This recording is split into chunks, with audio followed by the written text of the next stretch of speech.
राज्य में कोरोना की चेन तोड़ने के लिए झारखंड सरकार ने अनलॉक 2 की घोषणा की है। ये 17 जून की सुबह 6 बजे तक प्रभावी रहेगा। अनलॉक 2 में सरकार ने कई रियायतें दी हैं। अब पूरे राज्य में दुकानें दोपहर 2 बजे की जगह शाम 4 बजे तक खुलेंगी। हालांकि जमशेदपुर में लगातार बढ़ रहे कोरोना संक्रमण के कारण कपड़े, जूते, जेवर और कॉस्मेटिक्स की दुकानें फिलहाल अभी बंद ही रहेंगी। अनलॉक 2 में सोशल डिस्टेंसिंग के साथ सैलून खोलने की भी इजाजत दी गई है। वहीं सरकारी और निजी कार्यालय भी शाम 4 बजे तक खुलेंगे। पहले आम लोगों का शाम 3 बजे से सुबह 6 बजे तक बेवजह घर से निकलने पर रोक थी। अब इसे शाम 5 से सुबह 6 बजे तक कर दिया गया है।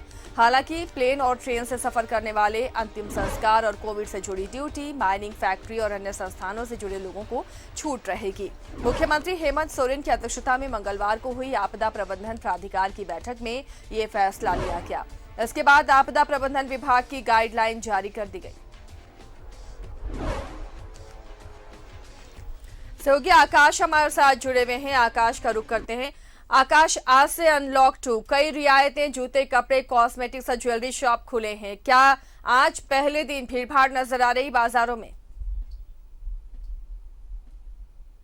जी देखिए, निश्चित तौर पर जैसी कि उम्मीद की जा रही थी कि आज बाजारों में काफी भीड़ भाड़ नजर आएगी, लेकिन वैसी कोई तस्वीर देखने को नहीं मिल रही है। हाँ, इक्का दुक्का ग्राहक, चूंकि सारी की सारी दुकानें खुल गई हैं, इस वजह से कुछ संख्या में ग्राहक पहुंच जरूर रहे हैं, लेकिन जितनी ग्राहकों की संख्या अमूमन आम दिनों में देखने को मिलती है, उससे यह संख्या बहुत ही कम है। हालांकि यह संख्या ज्यादा होनी चाहिए, क्योंकि इस 50 दिन की अवधि में कई सारे लोगों के जूते टूटे रहे होंगे, कई सारे लोगों को नए कपड़ों की आवश्यकता पड़ी होगी। साथ ही साथ शादी ब्याह का मौसम चल रहा है, लग्न का मौसम चल रहा है। ऐसे मौसम में ज्वेलरी की मांग काफी बढ़ जाती है और फिलहाल यदि बात करें तो सोने की कीमतों में काफी गिरावट भी आई हुई है।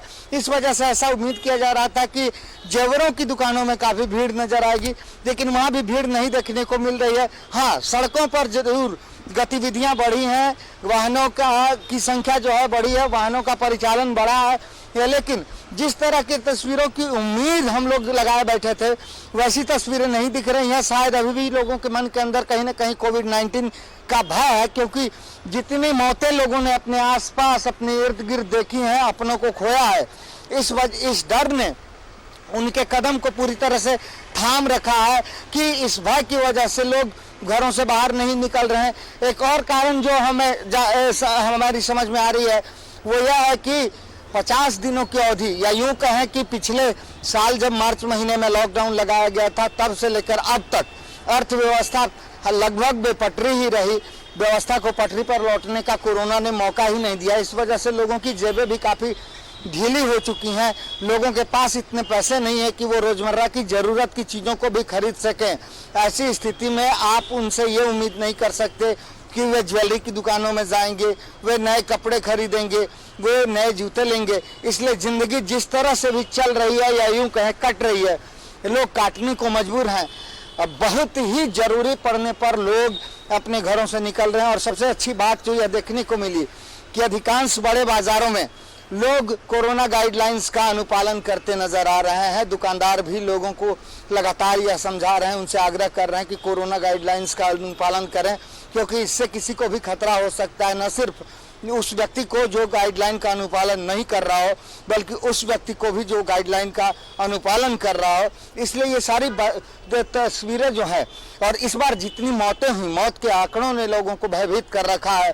शायद वह भी एक बहुत बड़ा कारण है जिसकी वजह से अब लोग हिम्मत नहीं जुटा पा रहे कि वे भीड़ भाड़ वाले इलाकों में जाएं। आसिया, बिल्कुल सही। हो सकता है कि अभी लोगों में खौफ है, लेकिन आने वाले दिनों में जब स्थितियां सामान्य होने लगेंगी तो भीड़ फिर बहुत ज्यादा दिखने लगेगी आकाश बाजारों में। तो क्या दुकानदार इस बार सचेत हैं कि ऐसी नौबत ना आए, वो तमाम गाइडलाइंस का पालन कराया जाएगा?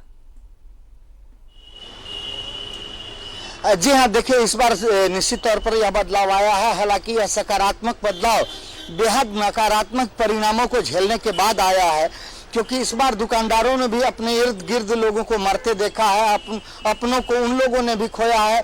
ऐसा कोई बाजार नहीं है जहां किसी न किसी दुकानदार की या उसके परिजन की मौत नहीं हुई हो, क्योंकि इस बार कोविड फेज 2 ने किसी को भी नहीं बख्शा, किसी वर्ग को भी नहीं बख्शा। और कहीं ऐसी कोई गली नहीं, ऐसा कोई मोहल्ला नहीं जहां मौतें नहीं हुई। तो इसकी वजह से दुकानदारों के मन के अंदर अपने लिए भी कहीं ना कहीं खौफ वो कायम है कि यदि थोड़ी सी असावधानी होगी तो उनके लिए खतरा बढ़ सकता है। इसलिए दुकानदार इस बार निश्चित तौर पर बेहद सजग और सचेत हैं। बिना हाथों को सैनिटाइज किए, बिना थर्मल एनालाइजर से जांच किए ग्राहकों को अंदर जाने की अनुमति नहीं दी जा रही है, जो एक बहुत ही अच्छी बात है, क्योंकि ये वो गाइडलाइंस है, बेसिक गाइडलाइंस, जिनका अनुपालन हर व्यक्ति को करना चाहिए। और तस्वीरों में भी आप देख सकते हैं कि सड़कों पर अभी भी पूरी तरह से जो है चहल पहल नजर नहीं आ रही है। पूरी तरह से वाहनों का परिचालन शुरू नहीं हो पाया है। हालांकि कुछ संख्या में गाड़ियां जरूर अब निकलने लगी हैं, लेकिन दुकानदार भी सजग हैं, आम लोग भी सजग हैं। हाँ, कुछ ऐसे वर्ग हर जगह मिलते हैं जो तमाम मौक़ों पर जो है गाइडलाइंस का अनुपालन नहीं करना ही अपना फर्ज समझते हैं।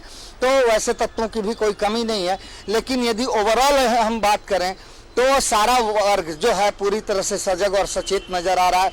युवाओं को कहा जाता है कि वे अमूमन आत्मानुशासन में विश्वास नहीं रखते और उच्छृंखल होकर कार्य करते हैं, लेकिन इस बार सबसे ज़्यादा मौतें युवाओं की हुई है। इसलिए युवा वर्ग से भी हमने बात किया। युवा वर्ग भी बेहद सजग और सचेत है और कोई भी नहीं चाहता है कि किसी भी प्रकार का कोई रिस्क ले। आसिया, शुक्रिया आकाश इस तमाम जानकारी के लिए। तो फिलहाल कोई नहीं चाहता कि रिस्क लें और शायद यही वजह है कि इन तमाम दुकानों के खुलने के बाद भी वो भीड़भाड़ नजर नहीं आ रही है। अभी भी वीराना छाया हुआ, हाँ, लेकिन गाड़ियों की संख्या सड़कों पर जरूर नजर आ रही है।